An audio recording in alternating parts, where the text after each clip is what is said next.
The Mississippi River bent like a dark serpent through the humid August night of 1842, its waters thick with silt and secrets. Along its eastern banks, where the bluffs rose steep and red above Natchez, the Cotton Kingdom sprawled in a patchwork of white fields that stretched toward horizons men could barely see. In the darkness, only the faint glow of lanterns marked the boundaries between earth and sky, between the world of the living and the realm of those who lived only to serve. The Foster plantation occupied nearly 3,000 acres of this prime Mississippi Delta land, some of the richest soil in the American South, soil that white men had learned could transform seeds into gold, provided those seeds were watered with enough black blood and sweat. By 1842, cotton was no longer merely a crop.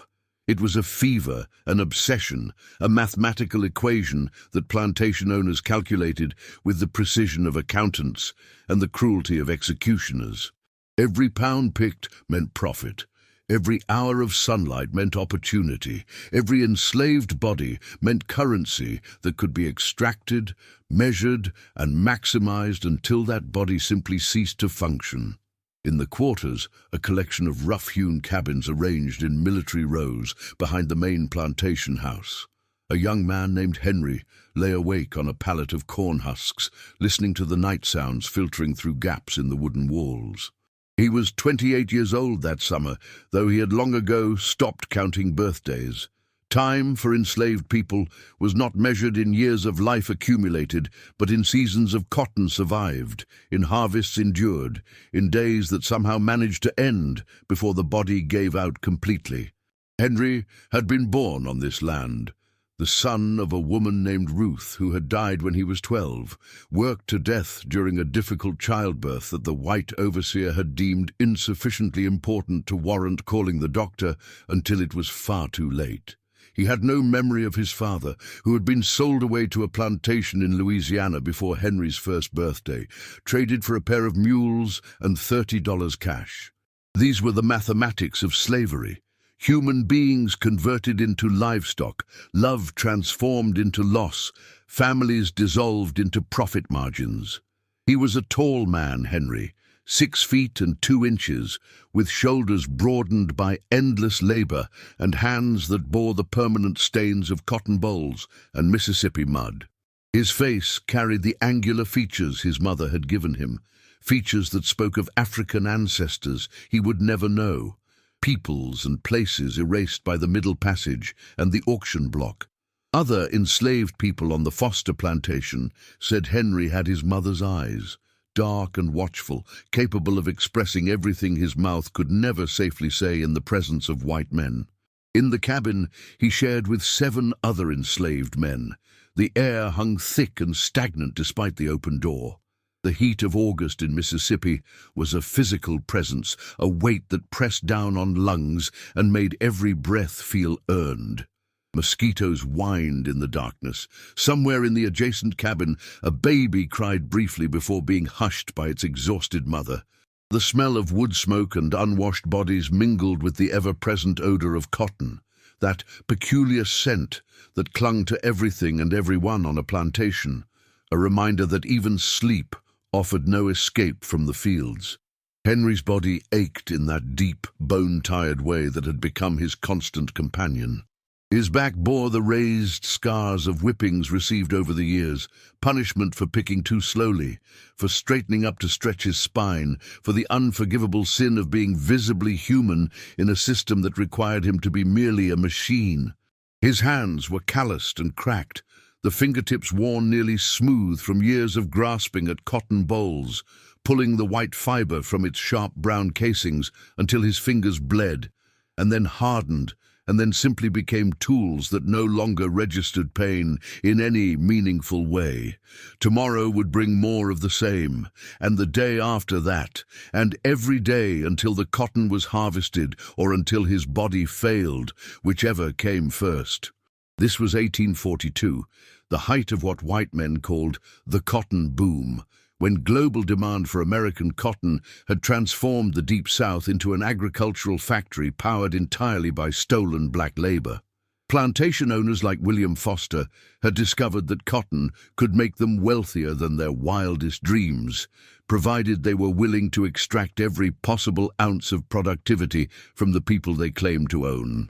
The Foster plantation was considered one of the most efficient operations in Adams County, a designation that meant its white owner and overseers had perfected the brutal calculus of how much work a human body could perform before it broke. William Foster himself rarely visited the property, preferring to remain in his grand townhouse in Natchez while his overseers managed the day-to-day operations. To Foster, the plantation was simply an investment, a business venture to be optimized through careful record-keeping and ruthless efficiency standards. The man who actually ran the plantation, who set the quotas and enforced them with whip and threat, was a white overseer named Thomas Marsh. Marsh was 42 years old, originally from Georgia, a man who had built his career on his reputation for getting results from enslaved laborers. He was not particularly tall, but he carried himself with the aggressive confidence of someone who knew that the entire legal and social system of Mississippi would back him in any confrontation with a black person. His face was weathered and hard, his eyes the pale blue of winter ice, and he wore a leather whip on his belt the way other men might wear a knife, as both tool and symbol of his authority. Thomas Marsh had arrived at the Foster plantation in the spring of 1840, hired specifically to increase cotton production after the previous overseer had been dismissed for what William Foster considered unacceptable yields. Marsh came with references from 3 other plantations, all attesting to his ability to extract maximum labor from enslaved workers. What those references did not mention, what no one in polite Mississippi society would have considered worth mentioning, was the trail of broken bodies and premature deaths that marked Marsh's career like signposts on a road to hell. Within his first month at Foster Plantation, Marsh had implemented a new system of quotas. Every enslaved person over the age of 12 was assigned a daily picking target based on their physical capabilities and past performance. For strong young men like Henry, that target was set at 400 pounds of cotton per day during peak harvest season, a staggering amount that required working from first light until well after dark, with only brief pauses for water and a midday meal of cornmeal mush eaten standing in the fields. 400 pounds. To understand the brutality of this number, one must understand cotton. Each boll, the seed pod that contains the white fiber, weighs almost nothing. A single pound of cotton might contain fiber from 300 individual bolls, each of which must be located, grasped, pulled from its sharp casing without damaging the fiber, and deposited into the heavy canvas sack dragging behind the picker.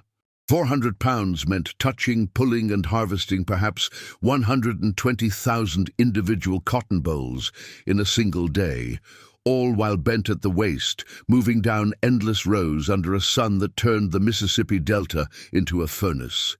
The mathematics were deliberately impossible. Marsh knew this. Foster knew this. Every white person involved in the cotton economy knew this. The quota was not designed to be met comfortably. It was designed to extract labor at the absolute limit of human endurance, to ensure that not a single moment of daylight was wasted, not a single ounce of energy left unspent. It was slavery in its purest form, the transformation of human beings into machines calibrated to produce profit until they simply ceased to function. Henry had met the quota every day for 2 years. This fact alone testified to his extraordinary physical strength and endurance, to a constitution that had somehow survived 28 years of enslavement without breaking. But meeting the quota came at a cost that no accounting ledger could properly calculate. By the end of each day, his hands shook with exhaustion, his vision blurred, his back screamed with pain that radiated from his spine to his shoulders to his neck. He developed a chronic cough that the plantation's medical records, kept meticulously for insurance purposes, noted but never treated. His weight dropped steadily despite the meager rations. his body consuming itself to fuel the endless labor. Other enslaved people on the plantation watched Henry with a mixture of admiration and dread. He represented both what was possible and what was required, a living demonstration of how much suffering a human being could endure. The older people, those whose bodies had already begun to fail them, looked at Henry and saw their own past. The younger ones looked at him and saw their future, mapped out in scars and exhaustion, stretching toward a death that would come too soon and be mourned by no one who mattered in the eyes of Mississippi law. In the darkness of that August night in 1842, Henry finally drifted into an uneasy sleep, his breathing shallow and labored. He did not dream, or if he did, he never remembered those dreams. Sleep, for enslaved people, was not rest, but merely a brief suspension of consciousness, a temporary reprieve before the morning horn called them back to the fields. There was no comfort in it, no restoration, only the animal necessity of shutting down before starting again. 3 cabins away, in slightly better quarters reserved for the plantation's few skilled workers, a man named Samuel lay awake, thinking about Henry. Samuel was 53 years old, a blacksmith and carpenter who had managed to survive this long by possessing skills that made him too valuable to work to death in the fields. He had known Henry since the younger man was a boy, had known Ruth before him, and he recognized something in Henry's recent appearance that terrified him with its familiarity. Samuel had seen it before. That particular hollow look in the eyes, the way the skin seemed to pull tighter across the bones, the persistent cough that never quite went away. He had seen it in Ruth. He had seen it in dozens of others over his 5 decades of enslavement. It was the look of a body beginning its final surrender, the visible evidence that human flesh and human will could only endure so much before something fundamental broke inside. He wanted to warn Henry, to tell the young man to slow down, to deliberately fail to meet the quota and accept the whipping rather than continue pushing himself beyond sustainable limits. But Samuel knew such advice was useless. The whippings for failing to meet quota were not merely painful, they were designed to be devastating, to inflict damage that would take days to heal, days during which the cotton still needed picking and the quota still needed meeting. Fall behind one day and the debt compounded. Fall behind multiple days and the punishment escalated until it became a death sentence of a different kind. This was the genius of the quota system, the mathematical elegance that white men like Thomas Marsh had perfected. It created a trap with no escape. Meet the quota and destroy your body gradually. Fail the quota and be destroyed immediately. The end result was the same, only the timeline varied. And from the perspective of plantation owners like William Foster, the distinction was purely actuarial. The question was not whether an enslaved person would be worked to death, but how to extract maximum productivity before that inevitable death occurred. The night sounds of the plantation continued their familiar rhythms. An owl called from the cypress trees that lined the creek. Somewhere in the distance, a dog barked once and fell silent. The Mississippi River rolled past in its ancient bed, carrying water from distant northern lands down toward the Gulf of Mexico, indifferent to the human suffering that marked its banks. By morning, the sun would rise over the Foster plantation as it had risen over this land for millennia, and the cotton would wait in the fields like a white ocean demanding to be harvested, and Henry would rise from his pallet and walk out into another day that might be his last, though he could not know it yet. In the main house, Thomas Marsh slept soundly in a comfortable bed, his conscience untroubled by the mathematical certainty that his quotas were killing the people under his authority. And in Natchez, William Foster reviewed his financial ledgers by candlelight, noting with satisfaction that cotton prices remained high and that his investment in Mississippi land continued to generate returns that exceeded his expectations. Neither man considered themselves murderers.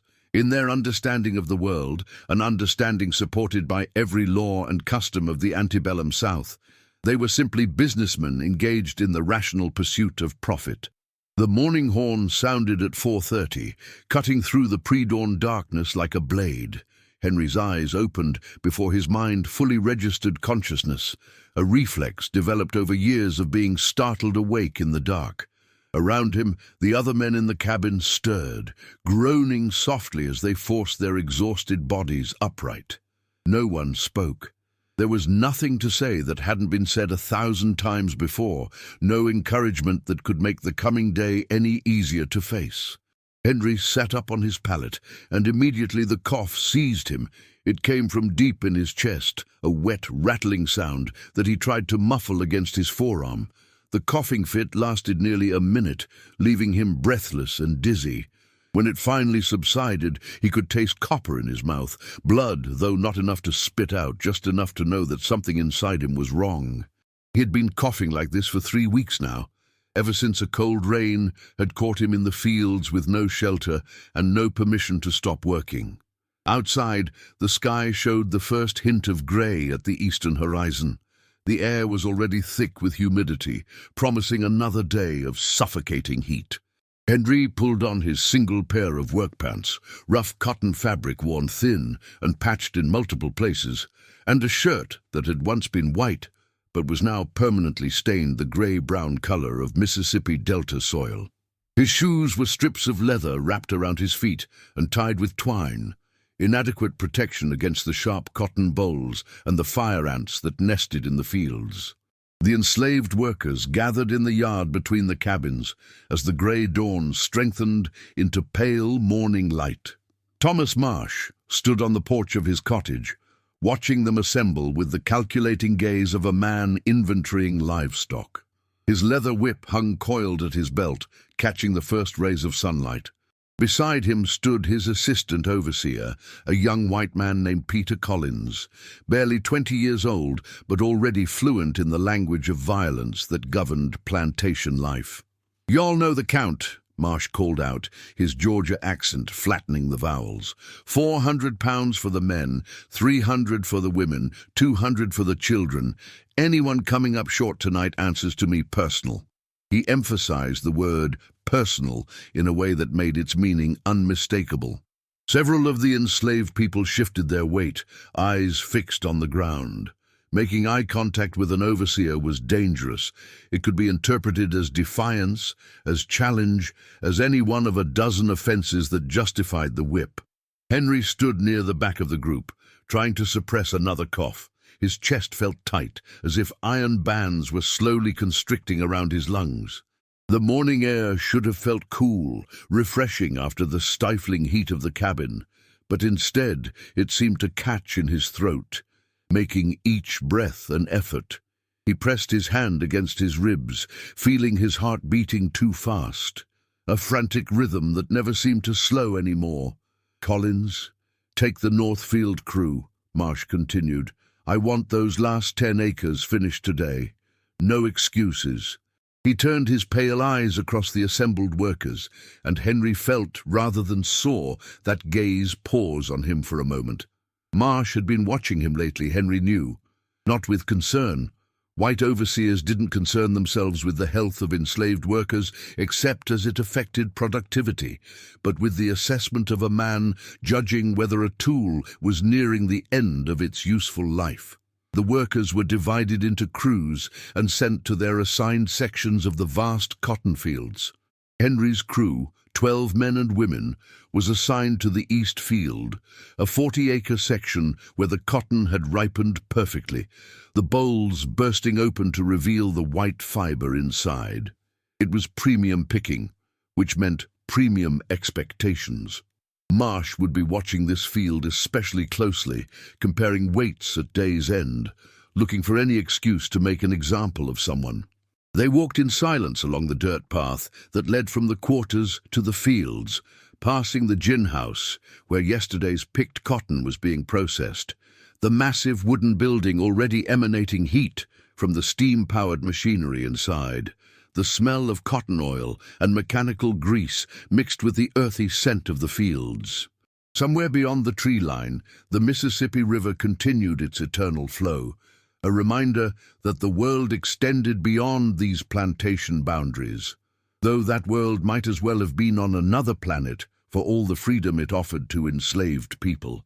As they reached the field, the sun broke fully over the horizon, flooding the landscape with golden light that would soon turn harsh and punishing.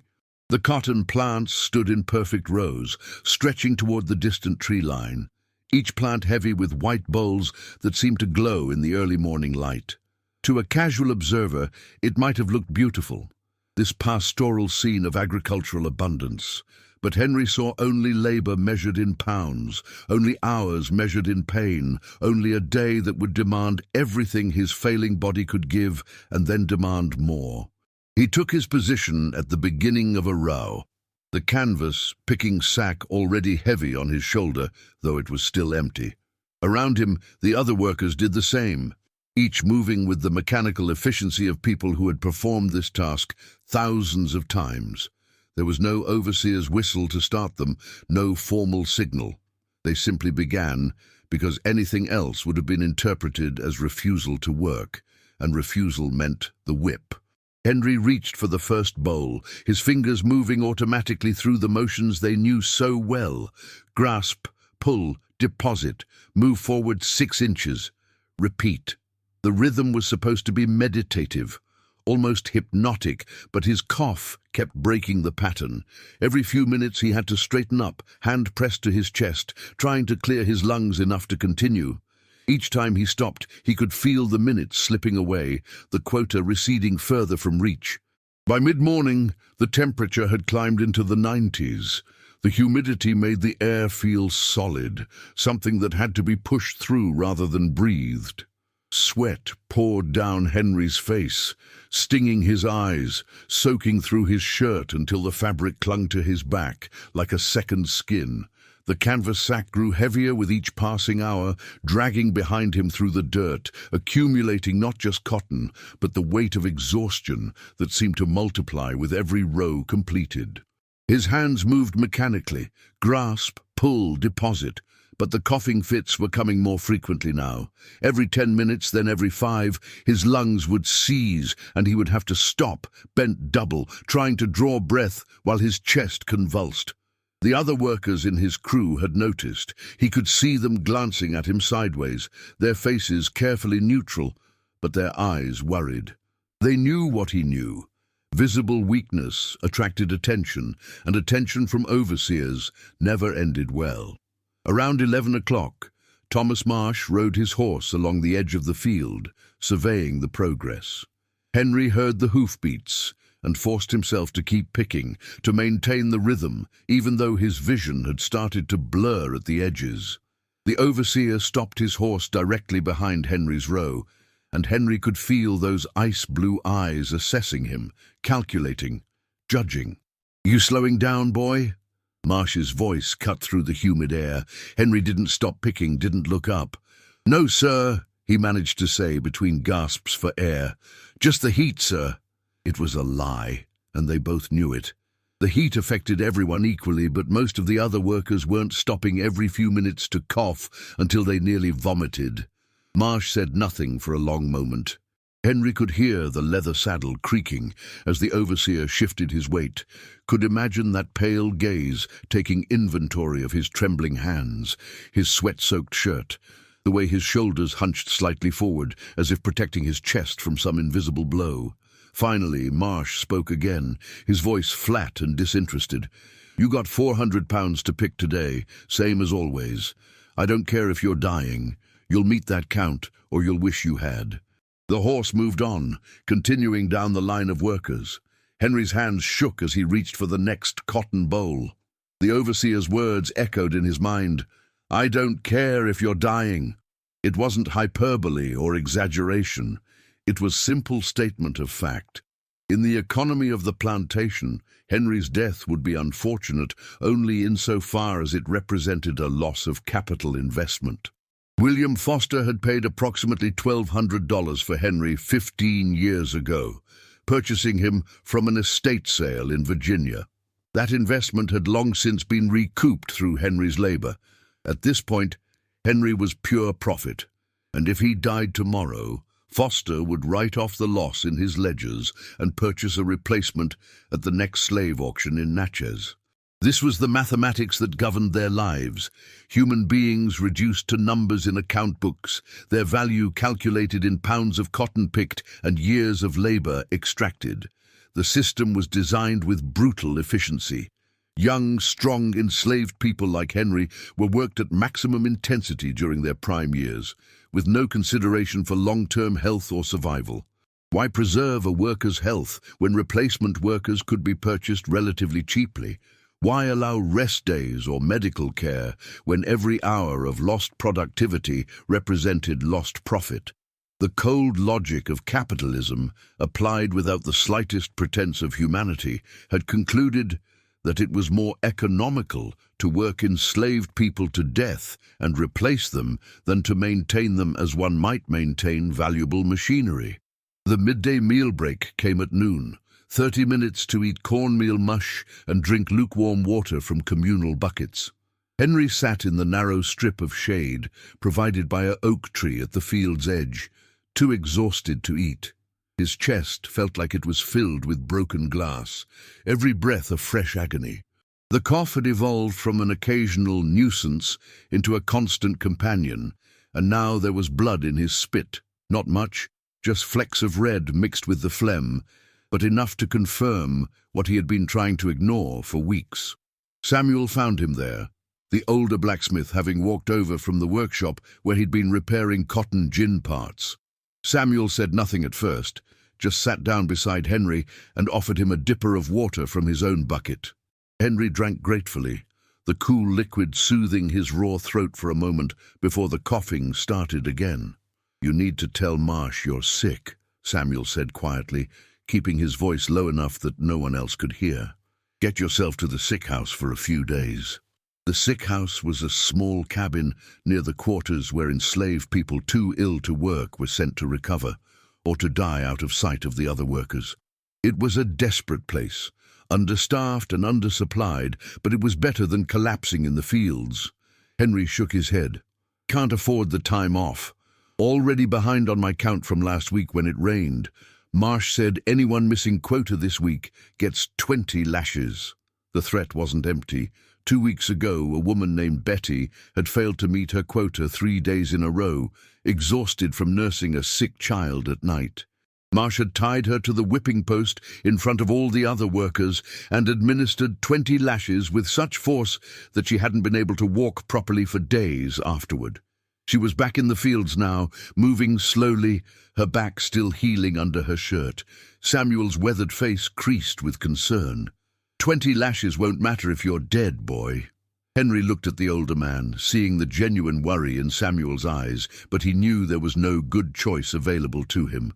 Stop working and face the whip, or keep working and hope his body held out until the end of harvest season.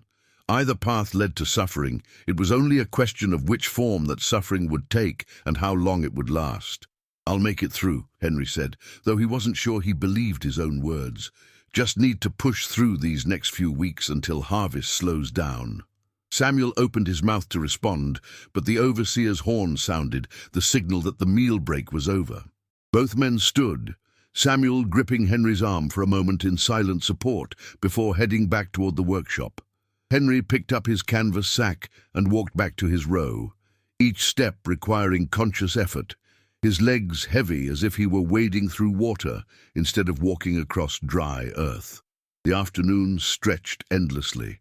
The sun climbed to its zenith and seemed to hang there, a burning eye that turned the cotton field into an oven. The temperature pushed past 100 degrees. Several workers began to show signs of heat exhaustion, stumbling, disorientation, inability to sweat despite the extreme heat.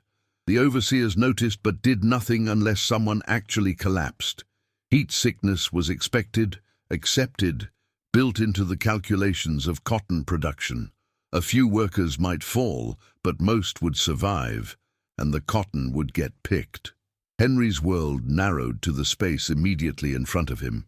Row after row of cotton plants, each bowl requiring attention, each pound adding incrementally to the weight in his sack. His cough had become continuous now, a constant hack that he could barely suppress. Blood flecked his lips, metallic taste constant in his mouth. His vision swam, dark spots dancing at the edges of his sight. Somewhere in the rational part of his mind, he knew he was in serious trouble, that his body was shutting down, that continuing to work in this condition was potentially fatal. But that rational voice was drowned out by the more primal imperative. Keep moving, keep picking. Survive this day so there might be another day after it. Around 3 o'clock, a young woman named Celia collapsed in the row next to his. She simply folded at the knees and went down, her picking sack spilling cotton across the dirt.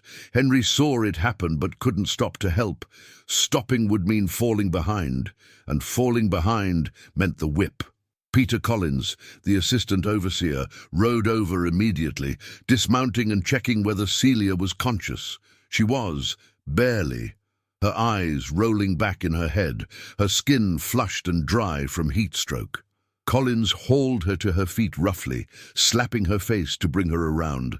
"Get back to work," he ordered. "You can rest when you're dead."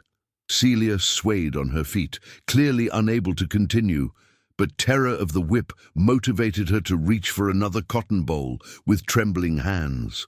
Collins watched for a moment to ensure she was complying, then remounted his horse and continued his patrol.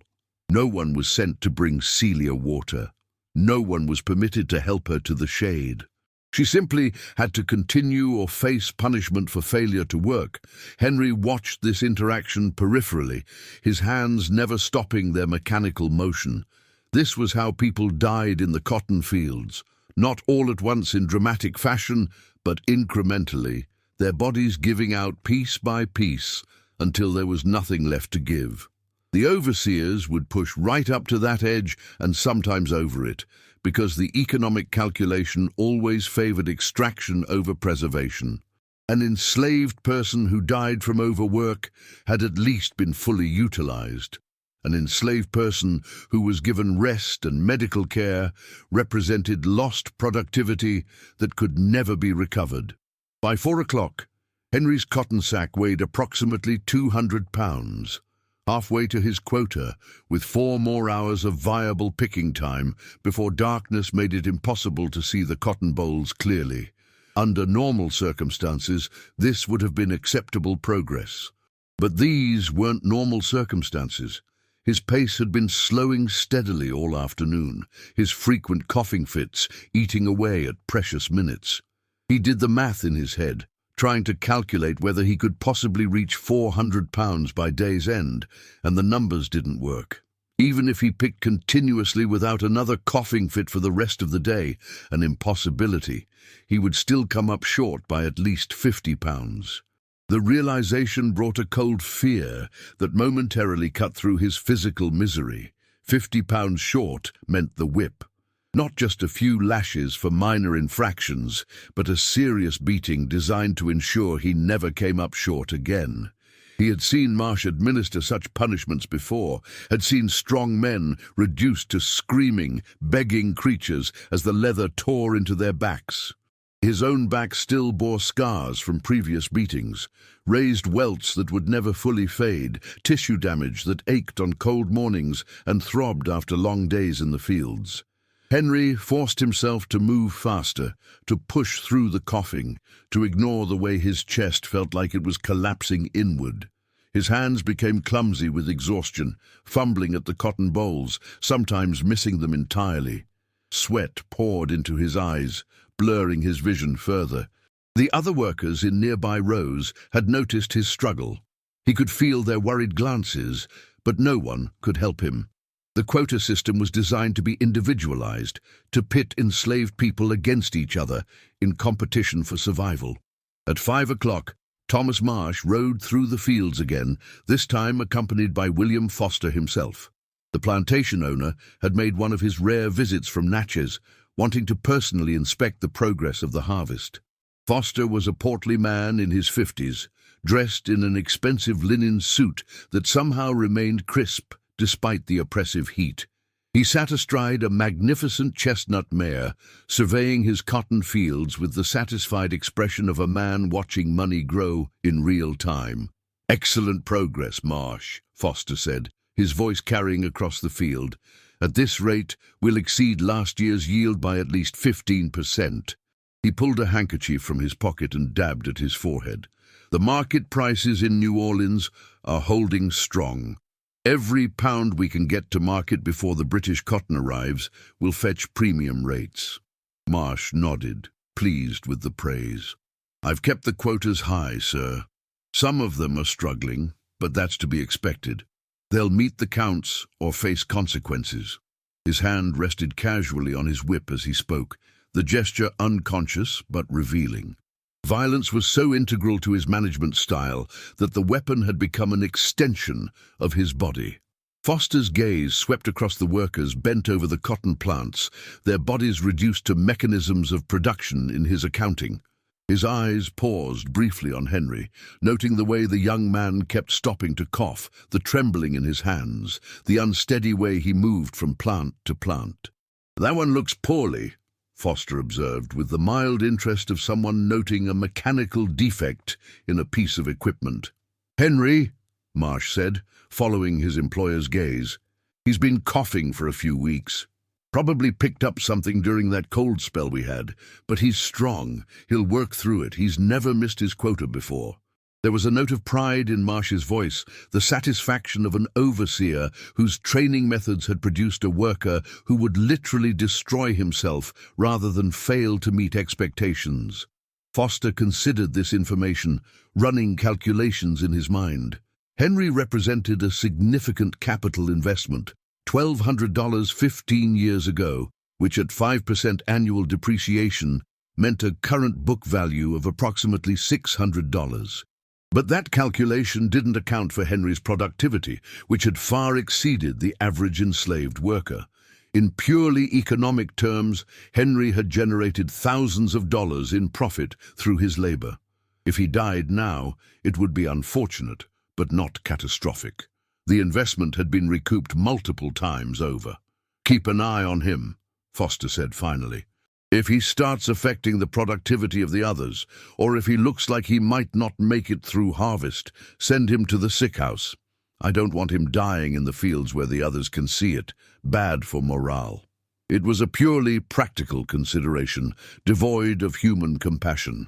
The concern was not Henry's suffering or death, but the potential impact on the other enslaved workers' psychological state and productivity. "Yes, sir," Marsh replied.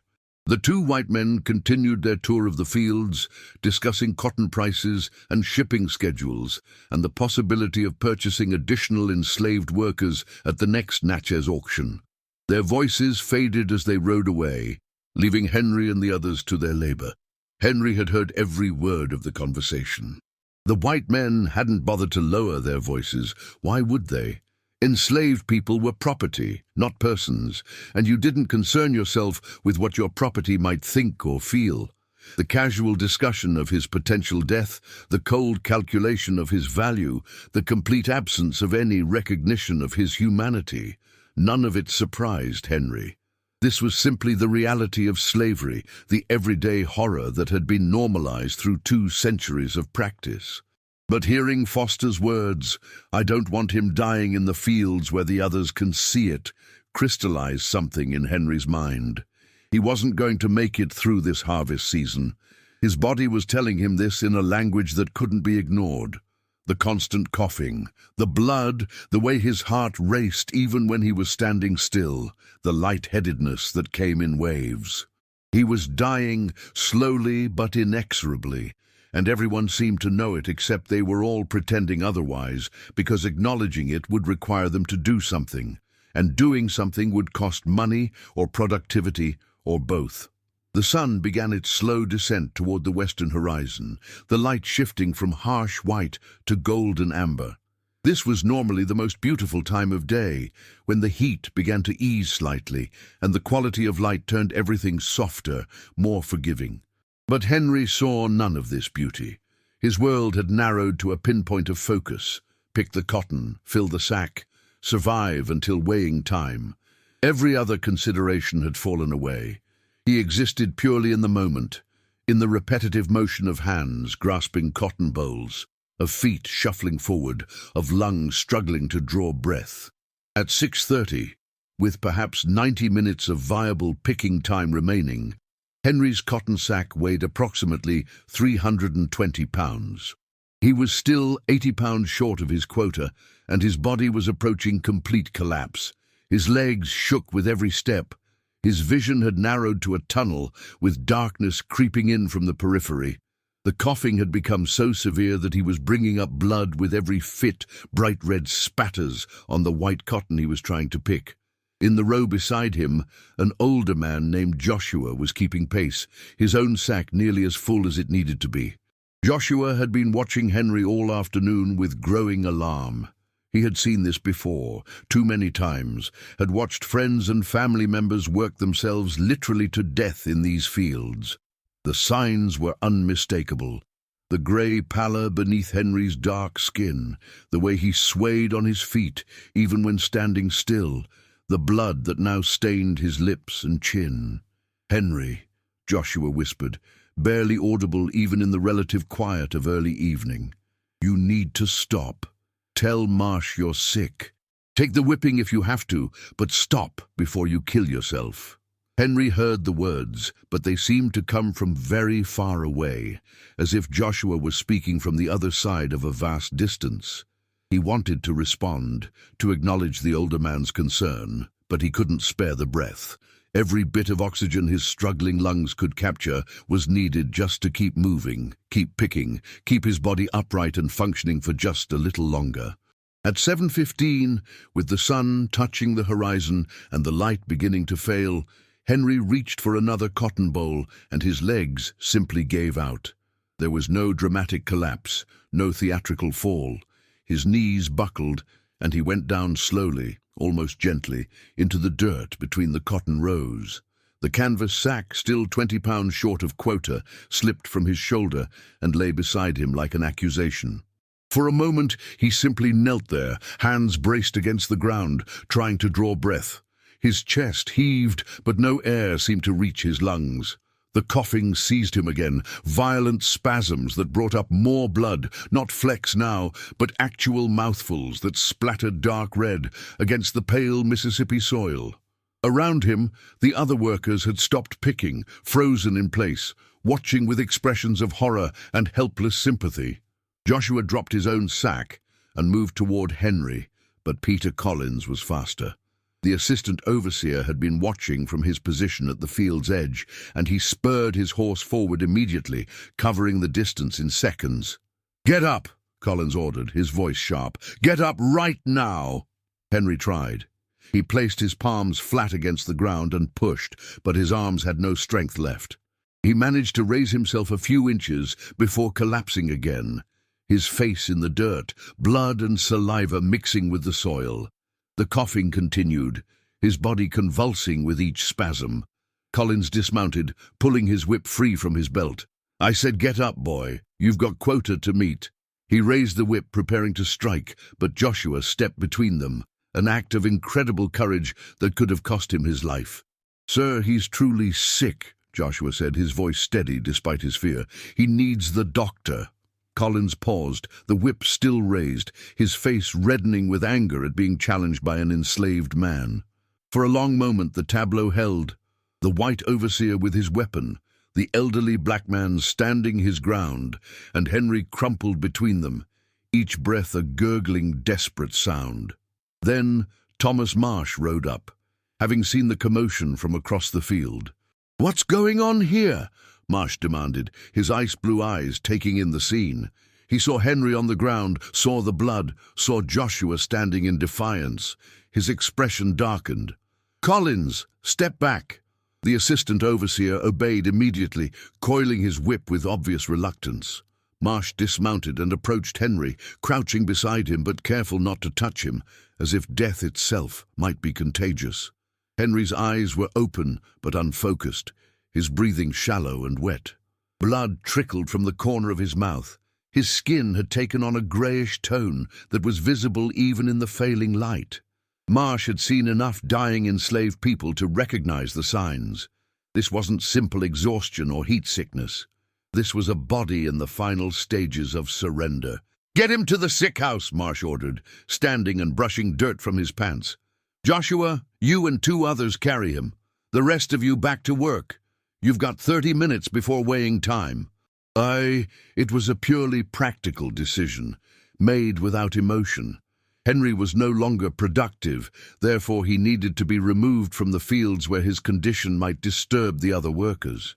The quota system continued regardless. 3 men, Joshua, Samuel, who had rushed over from the workshop, and a younger man named Isaac, lifted Henry as gently as they could.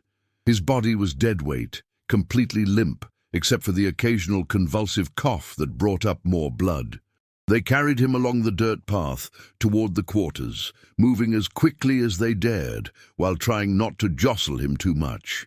Behind them, the other workers returned to their picking, the sound of their labor a muted backdrop to this small tragedy that would be forgotten by morning. The sick house was a single-room cabin that smelled of sweat, urine, and death. It contained 6 rough wooden pallets and nothing else. No medical supplies, no clean water, no comfort of any kind. An elderly woman named Dinah served as the plantation's informal nurse, though she had no training beyond what she'd learned through decades of tending to sick and dying enslaved people. She looked up as they entered, her lined face showing no surprise. She had been expecting Henry, had seen him coughing in the fields for weeks, and known it was only a matter of time. They laid him on one of the pallets, and Dinah bent over him, her practiced hands checking his pulse, feeling the heat of his fever, listening to the awful, wet rattle of his breathing. She had seen this before, too many times. Lung fever, made worse by exhaustion and exposure, progressing to something that white doctors called pneumonia. Without proper medicine, without rest, without adequate nutrition, it was almost always fatal. "How long?" Samuel asked quietly, though he already knew the answer. Dinah shook her head. "Hours, maybe a day. His lungs are filling with fluid. There's nothing I can do." She looked at the 3 men standing awkwardly in the small space. "You should go. You'll be missed at weighing time." It wasn't cruelty, but practicality. If they stayed too long, they would face punishment, and Henry was beyond caring who witnessed his death. Samuel refused to leave. "I'll take the lashes. I'm staying." Joshua and Isaac exchanged glances, then nodded their agreement. They had all lost too many people to this system, had watched too many friends and family members die alone. If Henry's last hours could be accompanied by human presence, by people who had known him and cared about him, then that was worth whatever punishment might follow. The 3 men settled onto the floor beside Henry's pallet, their backs against the rough wooden wall. Outside, the evening sounds of the plantation continued, the horn signaling end of workday, the voices of overseers calling out weights as cotton sacks were measured, the shuffle of exhausted workers heading back to their cabins. Inside the sick house, time seemed to slow, each minute stretching into something elastic and strange. Henry's breathing grew increasingly labored as night fell. The fluid in his lungs made every breath a struggle, a wet, bubbling sound that was terrible to hear. Sometimes his eyes would flutter open, consciousness returning briefly, and he would seem to recognize where he was and who was with him. Once, around midnight, he reached out and gripped Samuel's hand with surprising strength. "Ruth," he whispered his mother's name, "tell her." But whatever he wanted Samuel to tell his long-dead mother went unspoken as another coughing fit seized him, so violent that his whole body arched off the pallet. When it subsided, he was weaker still, his grip on Samuel's hand loosening. Dinah came and went throughout the night, bringing water that Henry couldn't swallow, adjusting the thin blanket that covered him, wiping blood from his lips with a rag that had long since turned dark red. She said nothing. There was nothing to say. She had performed this vigil hundreds of times. had watched the light fade from countless pairs of eyes, had closed the lids of the dead, and prepared their bodies for burial in the plantation's slave cemetery, where wooden markers rotted within a year and names were forgotten within a generation. Around 3 in the morning, Henry's breathing changed. The wet rattle became intermittent, punctuated by long pauses where no air moved at all. Samuel tightened his grip on the younger man's hand, tears running freely down his weathered face. Joshua and Isaac sat motionless, bearing witness to the end of a life that had never been allowed to truly live, a man who had existed only as an instrument of another man's profit. At 3:47, though none of them had watches or any precise way to mark time, Henry took one last shallow breath and released it slowly. His chest did not rise again. His hand went slack in Samuel's grip. The cabin was silent, except for the sound of 3 men weeping quietly in the darkness, mourning not just Henry, but all the others who had died this way, ground to dust by a system that measured human worth in pounds of cotton and dollars of profit. Dinah came at dawn and confirmed what they already knew. She closed Henry's eyes and pulled the blanket over his face, then turned to the 3 men who had kept vigil all night. "You need to get to the fields," she said gently. "Marsh will be looking for you." They left reluctantly, each touching Henry's shrouded form one last time before stepping out into another hot Mississippi morning that looked exactly like every other morning, as if nothing had changed, as if a man hadn't just died for the crime of being enslaved. Thomas Marsh was indeed looking for them. He found them walking toward the fields, their eyes red from weeping and sleeplessness. "Henry's dead, I take it," Marsh said flatly. It wasn't a question. When they nodded, he consulted a small notebook he kept in his pocket, the same notebook where he recorded daily cotton weights and quota failures. "That's unfortunate. He was a good worker." There was no emotion in his voice, no recognition that he had just referred to a human being as a good worker in the past tense. "You 3 will split his row today. The cotton doesn't stop growing just because someone died." Samuel felt rage rise in his throat, hot and choking, but he swallowed it down. What could he say? What could any of them say that wouldn't result in immediate punishment?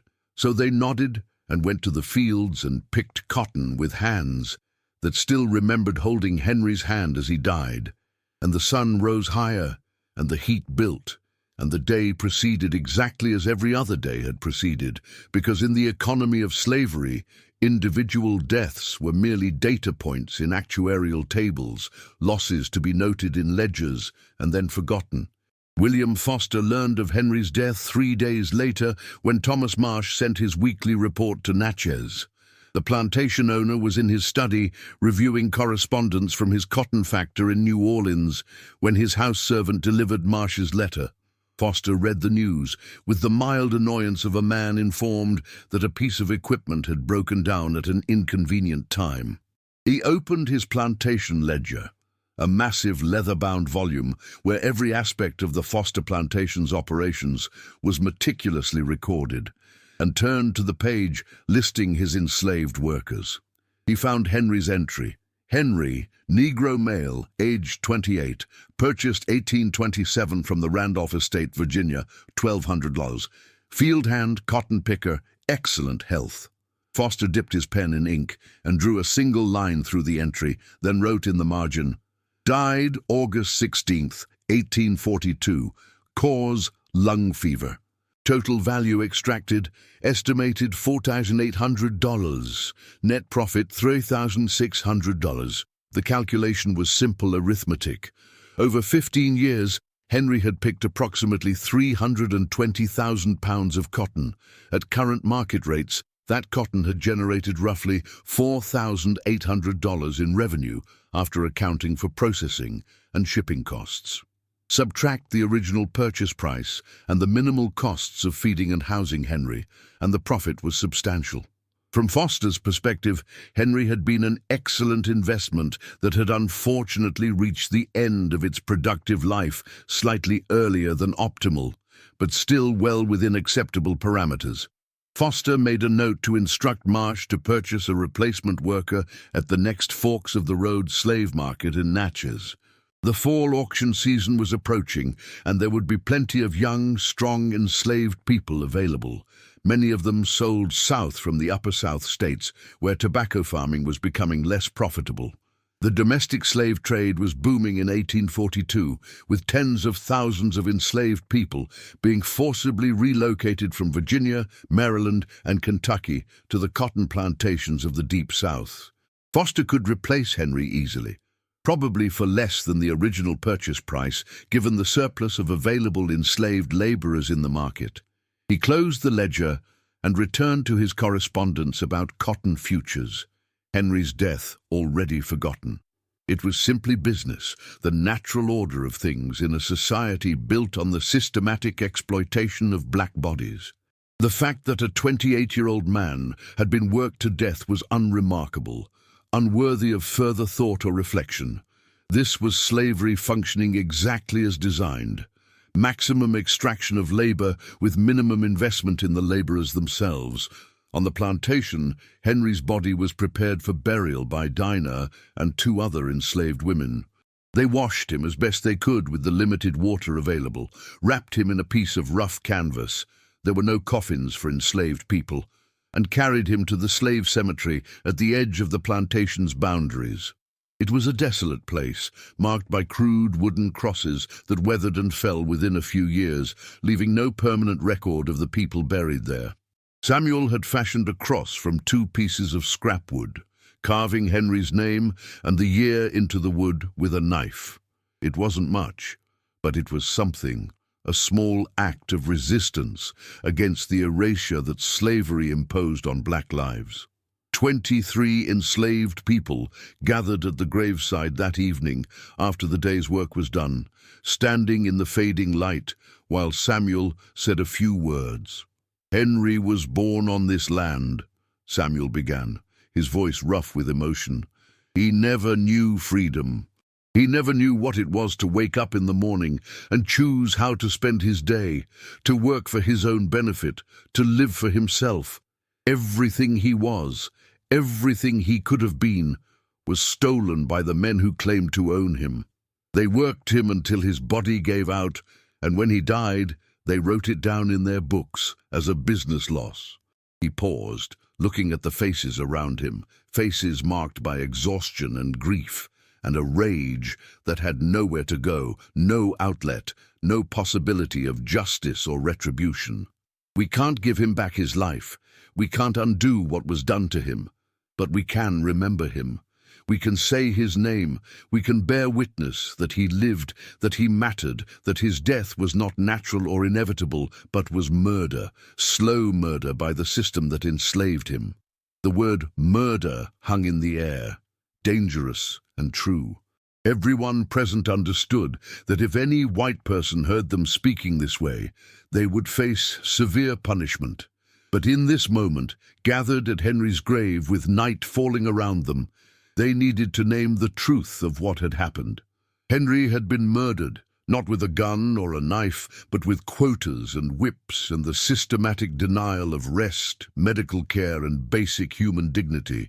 They buried him in the red Mississippi soil, each person taking a turn with the shovel, filling in the grave while singing softly old songs that had come with them from Africa, melodies that predated slavery and would outlast it, that spoke of suffering and endurance, and a hope that seemed impossible but refused to die. When the grave was filled and the cross planted, they stood in silence for a few moments more, then dispersed back to their cabins, knowing that tomorrow would bring another dawn and another day of forced labor under the same brutal system that had killed their friend. Henry's death should have been investigated. Under Mississippi law in 1842, enslaved people were considered property, but they were also legally recognized as persons for certain purposes, including the crime of murder. If a white person killed an enslaved person willfully and maliciously, it was technically a criminal offense, though prosecutions were extraordinarily rare. The law existed primarily to protect property rights, to prevent one white person from destroying another white person's valuable property rather than to protect enslaved people themselves. But no investigation occurred. No coroner's inquest was held. No one questioned whether Thomas Marsh's quota system constituted criminal negligence or whether William Foster bore responsibility for creating working conditions that were inevitably fatal. The system was designed to make such deaths invisible, unremarkable, part of the natural order of plantation life. Enslaved people died all the time, from disease, from accidents, from exhaustion, and as long as those deaths occurred within the normal operations of the plantation system, they attracted no legal scrutiny whatsoever. The Mississippi Legal Code of 1842 was explicit in its protection of white supremacy and the institution of slavery. Enslaved people could not testify against white people in court, which meant that even if Samuel or Joshua or any of the witnesses to Henry's death had wanted to file a complaint, their testimony would have been legally inadmissible. Only white witnesses could provide evidence against white defendants, and no white person on the Foster plantation had any incentive to challenge the system that enriched them. Moreover, the economic interests of the entire region depended on maintaining slavery in its most brutal form. By 1842, Mississippi had become the leading cotton-producing state in the nation, generating enormous wealth for plantation owners, merchants, bankers, and the countless white people whose livelihoods depended on the cotton economy. That economy functioned only because enslaved people could be worked without limit, without protection, without any recognition of their humanity. Any legal intervention that constrained plantation owners' ability to extract maximum labor from enslaved people would have been seen as an attack on property rights and economic prosperity. The state legislature in Jackson regularly passed laws strengthening slavery and criminalizing any actions that might undermine the system. Teaching enslaved people to read was illegal. Helping enslaved people escape was punishable by years in prison. Even speaking against slavery in public could result in mob violence, as abolitionists and critics of the institution were routinely run out of Mississippi or worse. The entire apparatus of state power, police, courts, legislature, militia, existed to preserve slavery and protect white supremacy. In this legal and social context, Henry's death was not just overlooked, it was structurally inevitable and systemically protected. The same laws that allowed William Foster to own human beings also shielded him from any consequences when those human beings died from overwork. The same courts that would prosecute a white person for stealing a horse had no interest in prosecuting a white person for working an enslaved man to death. Property could not murder property. Masters could not commit crimes against their own possessions. This legal framework was reinforced by an elaborate ideology of white supremacy that pervaded every aspect of Mississippi society. White ministers preached from pulpits that slavery was divinely ordained, citing carefully selected biblical passages to argue that God had intended black people to serve white people. White physicians published pseudo-scientific theories claiming that black people were biologically suited for hard labor in hot climates, that they felt less pain than white people, that they were less fully human and therefore less deserving of protection or compassion. White newspapers printed editorials defending slavery as a positive good rather than a necessary evil, arguing that enslaved black people were better off in bondage than they would be if free. White politicians built their careers on promises to defend slavery against Northern abolitionists and federal interference. The entire culture was saturated with propaganda designed to normalize the abnormal, to make the horror of slavery seem natural and inevitable and even beneficial. In this environment, Thomas Marsh could work Henry to death without fear of legal consequences because the law was designed to permit exactly this outcome. William Foster could calculate Henry's death as a simple business loss because the entire economic system treated enslaved people as depreciating assets rather than as human beings with inherent worth and dignity. And the broader white population of Mississippi could go about their daily lives without troubling their consciences, because they had been taught from birth that black people were fundamentally different, fundamentally inferior, fundamentally less deserving of the rights and protections that white people took for granted. Yet even within this system of totalitarian control, cracks appeared. Not everyone accepted the ideology of slavery without question. A small number of white Mississippians, primarily Quakers and members of certain Methodist congregations, quietly opposed slavery on religious grounds, though they were careful not to speak too loudly for fear of violent retribution. Some white women, particularly those who witnessed the sexual violence endemic to slavery, expressed private misgivings in their diaries and letters, though they rarely acted on those misgivings in ways that challenged the system. And enslaved people themselves never accepted their enslavement as legitimate.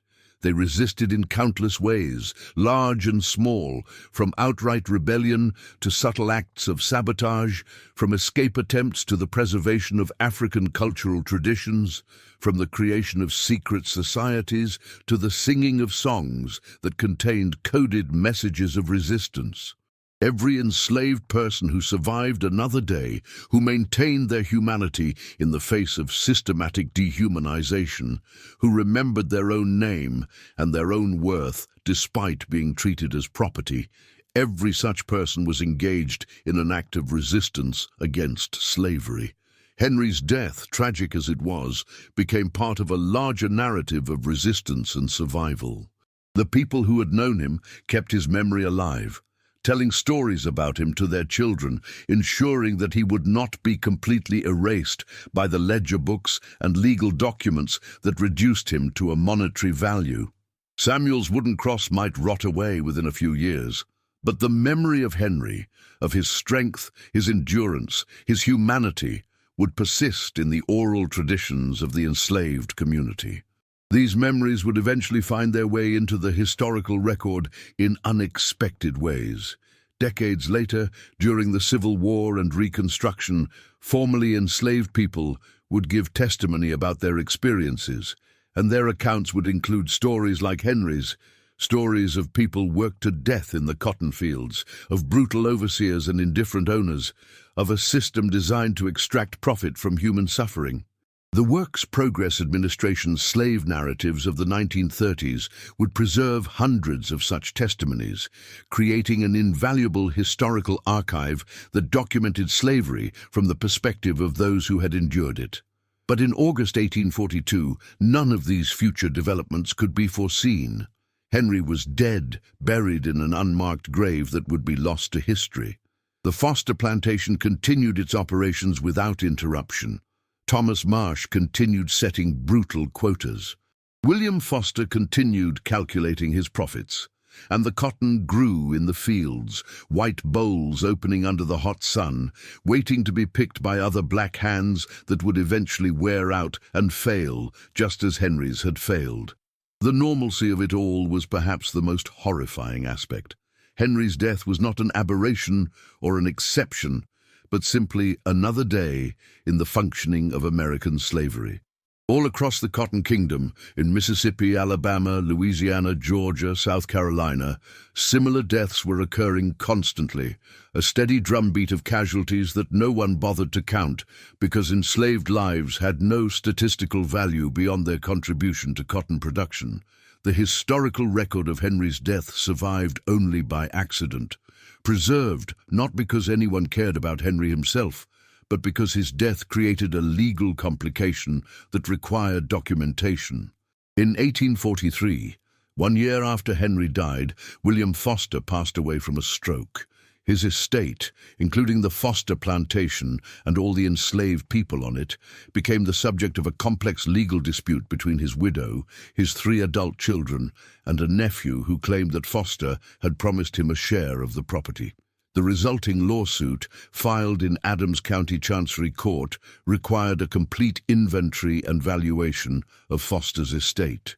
This meant accounting for every enslaved person, every piece of equipment, every acre of land, every outstanding debt and expected revenue.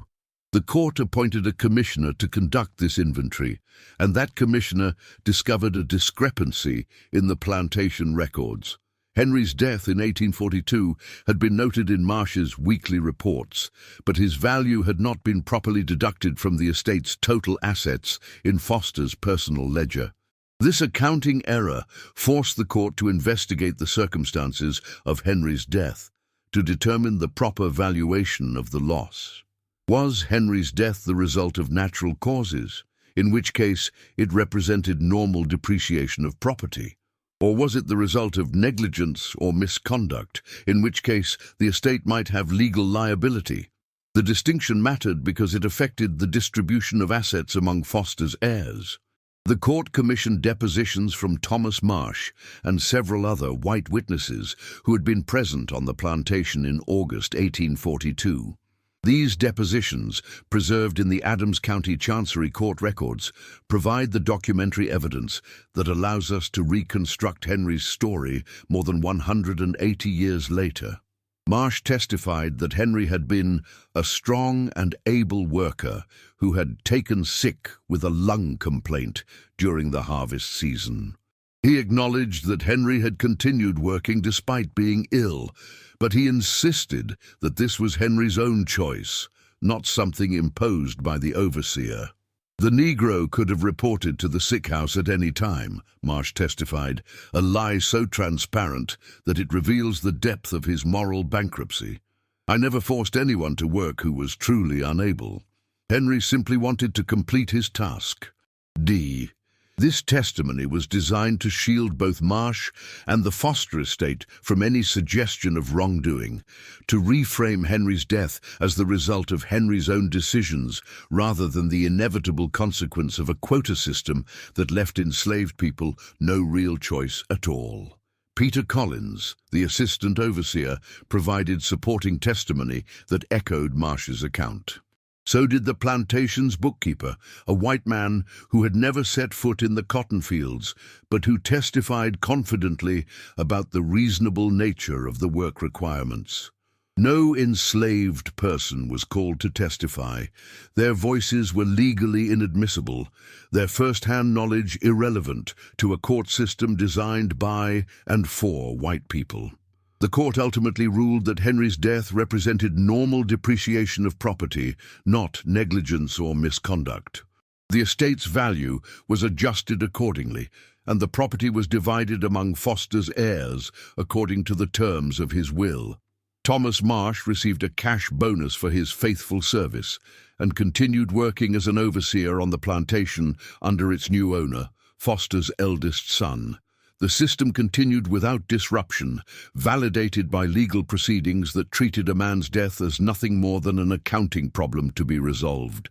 The lawsuit files were archived in the Adams County Courthouse in Natchez, where they sat undisturbed for more than a century and a half. The wooden cross Samuel had carved for Henry's grave rotted away within 5 years, and the exact location of his burial was forgotten. The Foster plantation changed hands several times, was subdivided during Reconstruction, and eventually became a collection of smaller farms. By the early 20th century, few people in the area even remembered that it had once been one of Mississippi's largest cotton plantations. In 1998, a graduate student in history at the University of Mississippi named Sarah Chen was conducting research on antebellum estate litigation in Adams County. She was looking for information about property disputes and inheritance patterns among wealthy planters, trying to understand the economic structures that had supported slavery. While reviewing Chancery Court records from the 1840s, she came across the Foster estate case and noticed something unusual in the depositions, repeated references to an enslaved man named Henry who had died under circumstances that seemed to warrant unusual scrutiny. Chen requested the complete case file from the Mississippi Department of Archives and History, which had taken custody of many 19th-century court records. What she found was a remarkably detailed documentation of Henry's final days. Marsh's weekly reports noting Henry's illness, the testimony about his collapse in the fields, the discussion of his continued work despite obvious physical distress, and most importantly, the cold actuarial calculations that treated his death as a balance sheet adjustment rather than a human tragedy. Cross-referencing these documents with plantation records that had been donated to the archives by Foster's descendants, Chen was able to reconstruct a fuller picture of Henry's life. She found his name in purchase records from 1827, in annual inventories that tracked enslaved people like livestock, in overseer reports that documented cotton production. She found records showing that a woman named Ruth, almost certainly Henry's mother, had died in 1824 during childbirth. She found evidence of the brutal quota system that Marsh had implemented, and the economic pressures that drove plantation owners to extract maximum labor regardless of human cost. Chen's dissertation, completed in 2001, included a chapter on Henry's case as an example of how slavery functioned as a system of legalized violence supported by legal and economic structures. Her work brought Henry's story back into the historical record. Though few people beyond academic circles read her dissertation, she gave several conference presentations on her findings, arguing that cases like Henry's, preserved only accidentally through legal disputes, revealed the everyday brutality of slavery in ways that more famous narratives sometimes obscured. In 2015, a documentary filmmaker named Marcus Johnson read Chen's work and decided to create a short film about Henry's story. Johnson was part of a new generation of filmmakers committed to telling the stories of enslaved people as individuals rather than as abstract victims of historical forces. His 20-minute documentary, titled 400 Pounds, used Chen's research, along with expert interviews and dramatic reenactments, to bring Henry's final days to life. The film screened at several festivals and was eventually picked up by a streaming service, where it found a modest but engaged audience. Viewers were struck by the specific, concrete details: the 400-pound quota, the accounting ledgers, the legal depositions that treated a man's death as a property dispute. Many commented that these details made slavery feel more real and immediate than general historical overviews ever had. By focusing on one man's death, Johnson's film illuminated the systemic nature of slavery's violence. In 2019, a group of local historians and community activists in Natchez launched a project to identify and mark the locations of slave cemeteries in Adams County. Using historical records, ground-penetrating radar, and oral histories from descendants of enslaved people, they located the approximate area where the Foster Plantation slave cemetery had been. The land was now part of a soybean field, the graves long since plowed over and obliterated. The group installed a memorial marker at the site, a granite stone engraved with the names of enslaved people who had been documented in Foster Plantation records, including Henry. The dedication ceremony in October 2019 drew more than 200 people, both black and white, who gathered to acknowledge these forgotten lives and to confront the history of slavery that had shaped their region. Several descendants of people enslaved on the Foster Plantation spoke about what it meant to finally have a place where they could remember their ancestors. Henry's story, preserved by accident and recovered through painstaking historical research, became part of a larger effort to reckon with slavery's legacy in America. His death, which had been treated as insignificant in 1842, as nothing more than a line item in an estate dispute, now served as testimony to the millions of enslaved people who died under similar circumstances, their names and stories lost to history because no legal dispute happened to preserve documentation of their suffering. The violence that killed Henry was not exceptional. It was structural, systemic, built into every aspect of how slavery functioned. The 400-pound quota was not the sadistic invention of one cruel overseer, but a rational response to economic incentives that rewarded maximum extraction of labor. The legal system that failed to hold anyone accountable for Henry's death was not malfunctioning. It was working exactly as designed, protecting property rights and white supremacy above all else. Understanding Henry's story means understanding that slavery was not merely a labor system, but a form of ongoing murder, a daily violence that destroyed bodies and families and communities for profit. It means recognizing that the wealth generated by cotton, wealth that built banks and railroads and cities across America, was blood money, extracted through suffering that white society worked hard to render invisible and unremarkable. Today, the Mississippi Delta remains one of the poorest regions in America, its predominantly black population still living with the economic and social consequences of slavery and Jim Crow. The land that once made men like William Foster wealthy through enslaved labor now yields crops harvested by mechanized equipment, but the poverty that slavery created persists across generations. Henry's death in 1842 was not just a historical tragedy, but part of a continuing story of racial injustice whose effects remain visible in the present. His name, preserved by accident, recovered through research, spoken aloud at a memorial dedication, stands for all the names that were lost, all the people who died in cotton fields across the South, whose graves were never marked, whose stories were never told. In remembering Henry, we confront the full horror of what slavery was, not a distant historical abstraction, but a concrete reality of human beings worked to death for profit, their suffering calculated in ledgers and defended in courts, and erased from memory by a society that benefited from their exploitation. The memorial marker in that Mississippi soybean field is a small act of justice, incomplete, inadequate, but necessary. It says that Henry lived. It says that his death mattered. It says that we remember, even when the system that killed him tried to ensure he would be forgotten. And in that remembering, there is an obligation to understand how systems of violence operate, to recognize their continuing legacies, and to work toward a future where no human being's life can be reduced to a calculation of pounds picked and profits earned.